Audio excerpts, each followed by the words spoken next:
नमस्कार. इन्स्पेक्टर मंजू या मालिकेच्या पुढील भागामध्ये आपल्याला बघायला मिळणार आहे की आता मंजू आणि आर्यन यांच्या लग्नाची तयारी सुरू झालेली असते. त्यावेळेस तयारी सुरू करताना आता खरेदीसाठी नवरा नवरीचे कपडे घेण्यासाठी आर्यन, त्यानंतर सत्या, मंजू आणि आत्याबाई सगळेजण दुकानात गेलेले असतात. त्यावेळेस आता मंजू मुद्दामून खूप महागाची साडी काढते. आत्याबाईने सुद्धा साडी काढलेली असते. लगेच सत्यासुद्धा स्वतःसाठी कपडे काढतो. आता आर्यन मात्र स्वतःसाठी कपडे काही घेत नाही.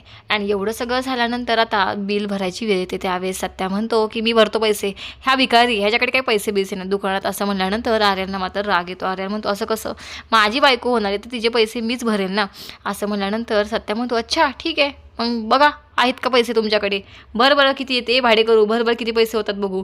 तेव्हा आर्यन विचारतो सांगा किती बिल झालं. तेव्हा दुकानदार म्हणतो फक्त 5 लाख रुपये.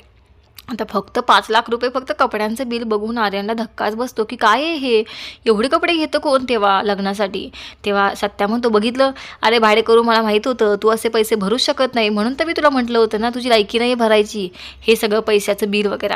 त्यावेळेस आर्यन नाही मी भरतो असं म्हणून पैसे भरतो. आता घरी आल्यानंतर पप्पा आता सत्याला सांगत असतात की अरे तुझा हा खेळ काही जास्त टिकणार नाही आहे. माया खूप चिडली होती, माया म्हणत होती की आता ह्या म्हाताऱ्याला घराबाहेरच काढते. त्यावेळेस सत्या म्हणतो आता मम्मी साहेबांनी मला घराबाहेर काढण्याआधी मलाच त्या आर्यनला घराबाहेर काढायचं आहे. त्यामुळे बघा आता पप्पा मी लवकरात लवकर त्या आर्यनची कशी घराबाहेर हकालपट्टी करतो ते. आता नक्की सत्याने काय ठरवलं आहे की ज्याच्यामुळे तो आर्यनची हकालपट्टी करणार आहे. आता सत्या आणि मंजूच्या प्लॅनमध्ये आर्यन काही मोडता तर आणणार नाही आहे ना. सगळं काही व्यवस्थित चालू असताना आर्यनमध्येच काही गोंधळ घालेल का. नक्की मालिकेत पुढं काय होणार हे पाहण्यासाठी बघायला विसरू नका इन्स्पेक्टर मंजू. आणि शेवटपर्यंत हा व्हिडिओ बघितल्याबद्दल थँक्यू.